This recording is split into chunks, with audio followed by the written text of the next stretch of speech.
So, welcome back to the second part of our discussion why Austria should join NATO and that solidarity in the European Union means NATO membership. I've made already a video about all 6 countries who are currently not in NATO of the EU to join, and the first part of the video why Austria should join NATO is already online, and now we continue our debate. We're in the middle of the Cold War, and we can discuss now the role of Austria in the Cold War, and it was not a good one. To be honest, the way this kind of a hub between East and West, the bridge between the island of peace, that was the myths.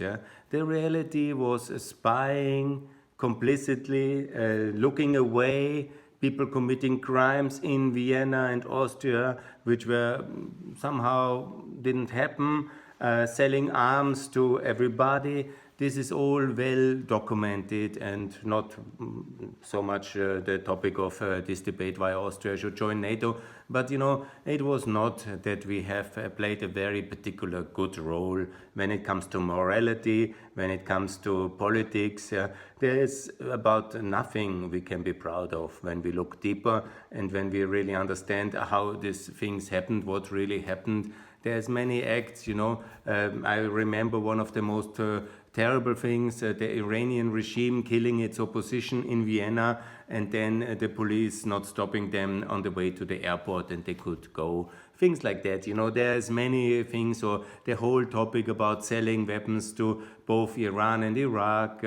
Maybe, of course, there was some usefulness of this meeting ground, the whole traveling allowance for Soviet opposition or minority groups, the diaspora moving to Israel via Vienna. This was useful. Obviously, it was good for these people, but nevertheless, can you be really proud about, this kind of that you are the neutral off area, the shadow between East and West? Luckily, we were more or less part of the West, but in many ways we are like a northern Yugoslavia, very dodgy compromises, not fully integrated in the West. So I grew up in Austria at that time. I was still obviously in the 70s very young, but in the 80s it was always, full of anti-Americanism, full of this kind of Soviet understanding, like we have it today with Putin understanding. So morally very dubious, kind of Tito-style balancing act. And I have already said in the first, it's not that Tito has invented this policy. It goes deep in the political thinking of all Central European, ex-Austrian, Hungarian political elites. I might be less in Czech Republic. Please excuse my friends from the Czech Republic for making this general assumption. Some might be more pro-American, but in generally, as we see with the Czech president now, there seems to be this tradition very much alive as well in the Czech Republic. And it's there in the Slovak Republic, it's there in Hungary very much, it's there in Serbia, it's there in Bosnia, and all over the place. This kind of balancing and anti-Americanism, kind of we are the center of the world thinking, which is totally ridiculous and leads to all these morally compromising positions which Austria very much symbolizes during the Cold War, especially during the 70s, and nobody is better personifying that than Bruno Kreisky with his policy. So we come to the next slide. The bridge to Austria nobody wanted, I call it like this. There was this famous rebuke of Mr. Lavrov to this Austrian foreign minister, a recent one. You remember the dancing and wedding story. I don't want to go into detail too much, but nevertheless, we had this kind of barter status, clearing houses, compromises, a lot of contacts via the Communist Party. We had a lot of money disappearing then in the transition of 89 to 92 via Austrian banks. It's all well documented. Everybody can see the scandals about this Red Baron, and there's all well documented. I don't want to go too deep into it. I'm not a historian by profession, and I am more economist, and but the real change in Austria came especially when Gorbachev started his change, and it came as well at the moment of 86 when the oil prices dropped, when the Russian contracts and the Soviet contracts to the Austrian state industry were less, because they were huge before, they were state-backed, and this was seen as a great business, and then everything broke down, that contract broke down. First, that's the biggest steel conglomerate, state-owned at that time, broke down, so it all started in these years, and then a new Austria, in that sense, a European Austria, started to develop from that moment of perestroika and glasnost. So we were very much, when I say a provocative, a Northern Yugoslavia, but we were partly integrated into the Eastern Bloc economic system, at least via these big state contracts and via the energy hub, which still today Austria is the energy and gas hub for Russian deliveries. This was celebrated by Putin at the 50-year celebration in 2018, and it started basically at that famous year of Prague Revolution, the year 68, when the first gas was delivered from the Siberian gas fields via Ukraine towards Austria. And this was very important hub where money and energy met in Vienna, neutral again, and the bridge. A lot of people got very rich in Austria via this connection, and to this day the Austrian OMV is very much the center of these activities. It's a hugely powerful company in Austrian politics, connected mostly to the Social Democrats, but also with the Christian Democrats partly, and it's very much, it's still 35% owned by the Austrian state. And by the way, it got 2 gas fields from Russia contracts during the EU sanctions just recently in 16 and 17, and now probably they are not so lucrative anymore, and some people there in the boards and in the shareholders might regret that they took this deal, but they certainly took it in 16 and 17 with the expectation that's highly lucrative, and that's basically the award for neutrality, when you then make from time to time some statements that sanctions are not very good, and you are not, of course, the biggest Trojan horse in the EU for Putin's interest. That dubious title certainly goes to Mr. Orban, but he is also obviously involved very heavily in the gas deals. But neutral Austria is getting a good ranking in that one, and it's a very dubious position for a Western country, a EU member, to be, and I'm really very upset about it. And of course that needs to change as well, with being part of NATO, to have a better intelligence cooperation, less spying, and more compliance with EU and NATO systems and values. That would be really good, and that's also why Austria should join NATO. So coming to the bridge nobody wanted, there's very famous events. I don't want to miss any of them, because that goes now to the Second Cold War. And the most famous visible was, of course, Putin's acceptance of the and participation of the wedding of our foreign minister. And the famous knee fall of her at the end of the dance, which was part of Austrian tradition. That was not meant as Austria kneeing in front of the Russian Tsar. He is not the Tsar, and Austria didn't knee, but the visible effect, the visibility perception of this global photograph footage in the world media, this was of course devastating at the height of the sanctions and the Crimean takeover and the Donbass war. It was terrible.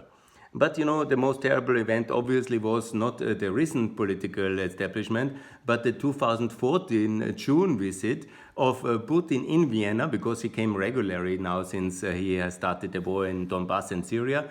And the famous visit in the Austrian Chamber of Commerce, it's also on YouTube. You can type in Putin and Leitl, that's the president of the Chamber of Commerce of that time. And the famous dictator joke, when they both mentioned, when Leitl, the president, said, "I'm in power," at the president of the Austrian Chamber of Commerce, it's not exactly the Russian Federation, he said at the intro of Putin, since 2000, and Putin, who speaks very good German from his time in Eastern Germany as a KGB agent, says, "Is this a dictatorship here? What? Of course, it was kind of funny, because he's very witty. And Leitl not, but Putin is very witty. But nevertheless, it was totally ridiculous behavior from the Austrian political elite, and also the President Fischer, who is the former president of the Socialist International, and he was basically, they were both inviting the president of a state which was leading war in Donbass, annexing Crimea just months before, and 1 month later shooting down a European airliner with a Russian rocket, on the orders of Putin or not, and that will be the court or the political assessment of history ultimately, not the courts, I guess. But basically it was a Russian rocket, it was a Russian military instrument of high technology. You have to have that from somewhere, and it was shot down, these airplanes, 300 Europeans died. Just 1 month after Mr. Putin was so welcomed as a state guest of honor in EU member state Austria. So if you tell me Austria shouldn't join NATO because we need really a bridge to Moscow, then I think that's really totally wrong, and I think we should join NATO and clean up our political relations with Russia very much and bring them in line with the Western world. No, but there's a lot of also complicity in Germany and in Hungary and in other countries. This needs a European effort, because only united Europe is strong enough to avoid massive Russian cherry picking, buying off one elite against each other, because that's the Russian strategy.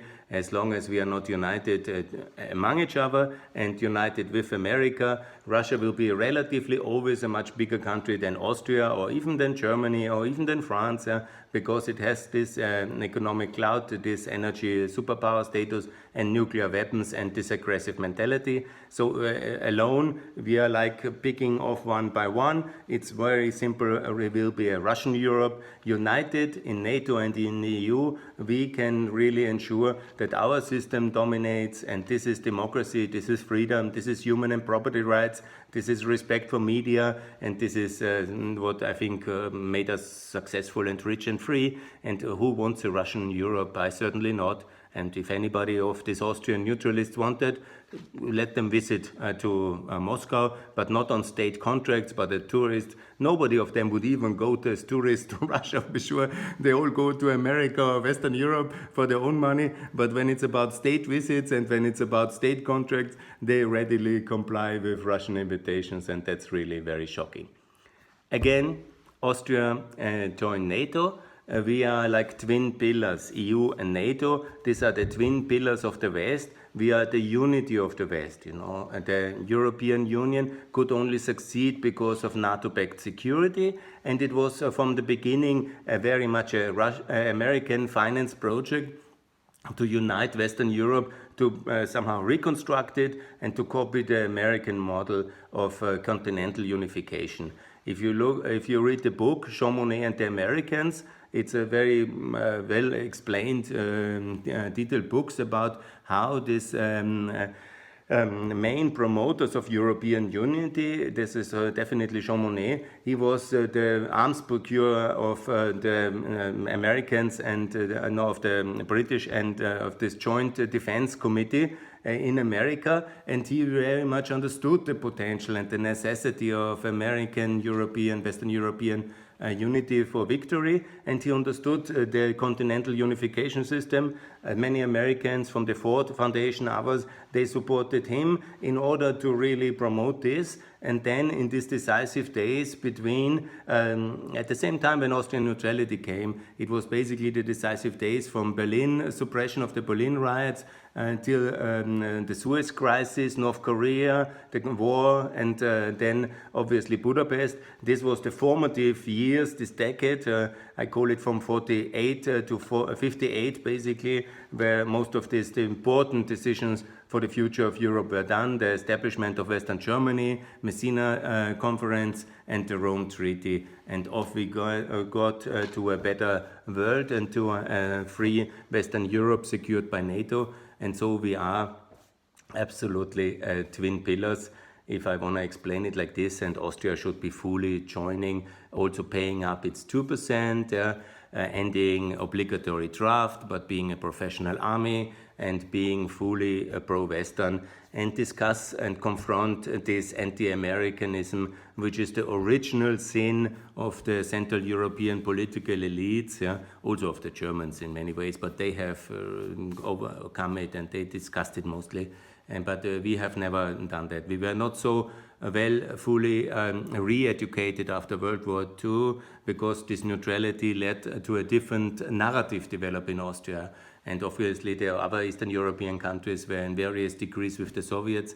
So in our Central European, the ex-Austrian Hungarian monarchy, this whole anti-American narrative has survived in various ideological splinter groups, but more important political ideological factions, and so it's still very much dominant, and that's why we have Vucic, Orban, and also unfortunately Kurz, who is very much raised in this Austrian neutrality myth philosophy, and it's a very big pity. So the debate about Austrian neutrality is very important, and always ask yourself the question, why is Austria neutral, not in the past, but in the future?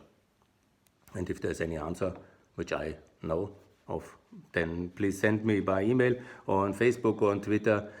I would be very happy to learn, but I cannot see anyone. So now let's come a little bit to also my assessment of the present Austrian leadership, which I call very much Mr. Kurz and Mr. Blümel, please lead Austria into NATO. This is very important for our future, and lead this debate. Now they have such a great popularity. You have to invest it to really foster the future and shape the future, use it for NATO membership. Sure, it's not an easy debate. Sure, you will be criticized. Sure, you will be controversial. But that's the idea, to have a majority to form a better future. And if you don't believe in NATO, then there's something fundamentally maybe to learn about it. Go to Berlin, go to Washington, go to NATO headquarters.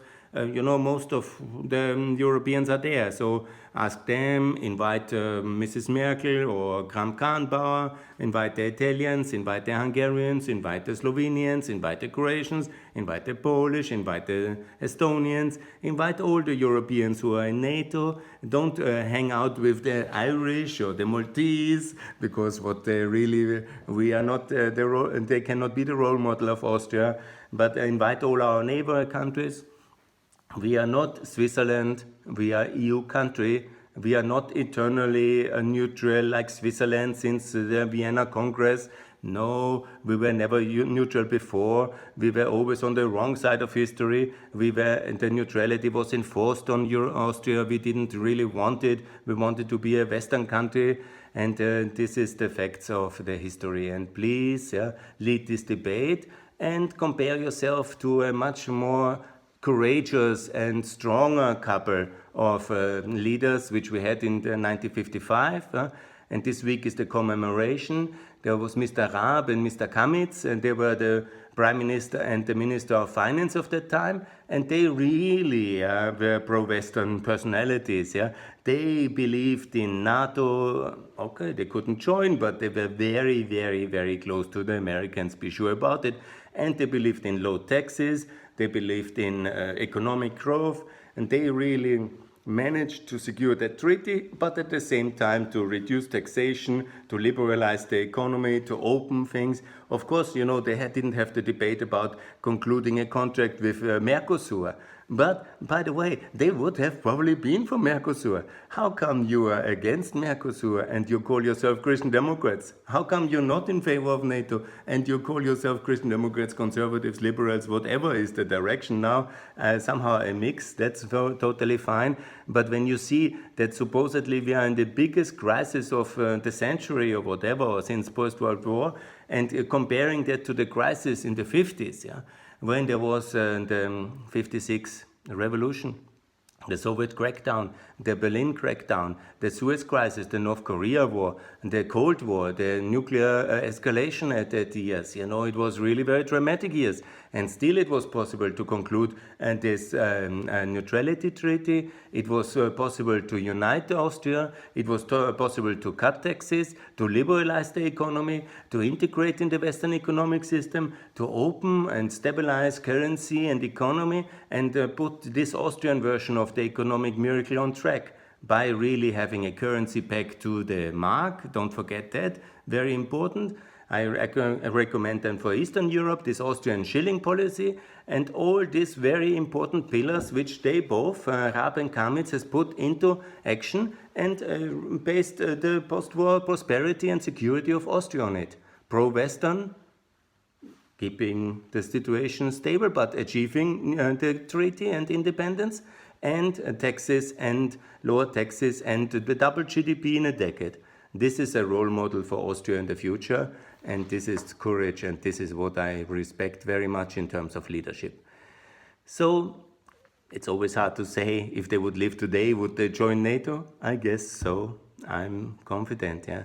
Because ultimately the tradition of the Austrian Christian Democrats, Conservatives, Liberals, the center-right-wing parties is very much pro-Western, and the idea is now to bring Austria into the West fully, to, after 100 years of complicated, confused journey through history and through a terrible 20th century, now 2020 onwards, to complete our journey to the West, to be a full member of the West by joining NATO, and that then anchoring Austrian security and value system into the NATO value system. That I think is necessary now, and I hope there will be the leadership in the coming years and to do that. So Austria, join NATO. Thanks for listening.